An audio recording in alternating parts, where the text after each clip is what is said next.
علیہ وسلم تفکروا فی الخلق لا تفکروا فی اللہ فإنکم لم تقدروا قدرہ او کما قال صلی اللہ تعالی علیہ وسلم۔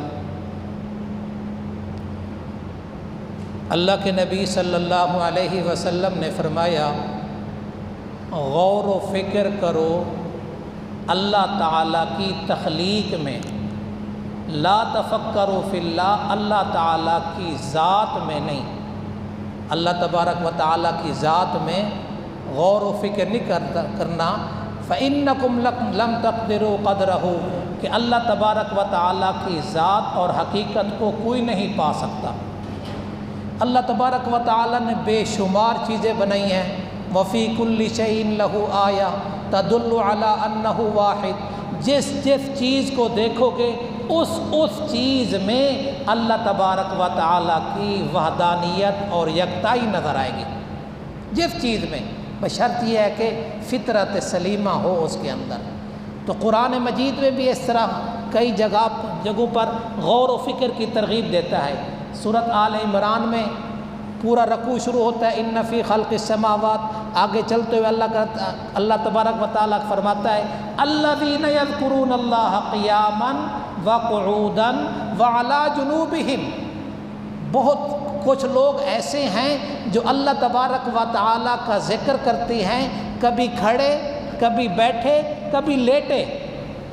وَيَتَفَكَّرُونَ فِي خَلْقِ السَّمَاوَاتِ وَالْأَرْضِ، اور غور و فکر کرتے ہیں زمین و آسمان کی تخلیق میں، اور کیا کہتے ہیں، مَا خَلَقْتَ هَذَا بَاطِلًا، جو کچھ اللہ نے بنایا ہے یہ بیکار اور فضول نہیں بنایا، اس کے پیچھے اس کی حکمت ہے۔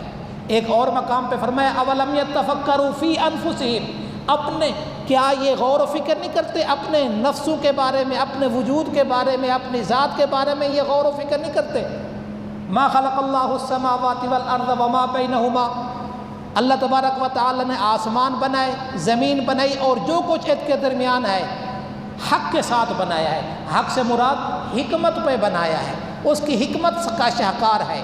آدمی کبھی پہاڑ پہ کھڑا ہو تو اللہ اکبر، اس کی قدرت سامنے آتی ہے، کبھی ندیاں، نالے، نہریں، دریا کے کنارے پہ ہو تو اس کی وحدانیت نظر آتی ہے۔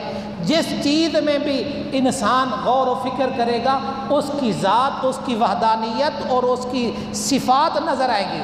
تو قرآن مجید بھی اس کی طرف ترغیب دیتے ہوئے کہتا ہے غور و فکر کرو، لیکن کس میں غور و فکر کرنا؟ اللہ تعالیٰ کی صفات میں، رحمان ہے، رحیم ہے، قدیر ہے، غفور ہے، یہ صفات میں غور و فکر کرنا ہے، ذات کے لحاظ سے نہیں۔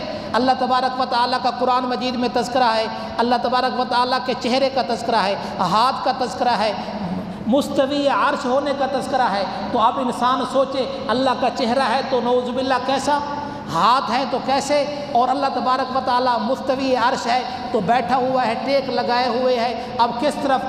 یہ متشابہات ہیں، اس میں غور و فکر نہیں کرنا بلکہ اس کی صفات میں کرنا ہے۔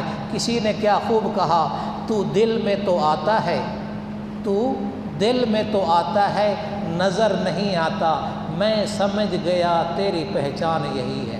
اللہ کا نظر نہ آنا ہی اس کی پہچان ہے۔ ہاں جی، پھر ذرا سنیے، ہاں جی، تو دل میں تو آتا ہے، نظر نہیں آتا، میں سمجھ گیا تیری پہچان یہی ہے۔ تو اللہ تبارک و تعالیٰ اپنی ذات و صفات کے ساتھ صحیح طور پر عقیدہ بنانے کی توفیق عطا فرمائے۔ اللہ تعالیٰ آپ کو اور آپ کے بیماروں کو شفائے کاملہ عاجلہ نصیب فرمائے۔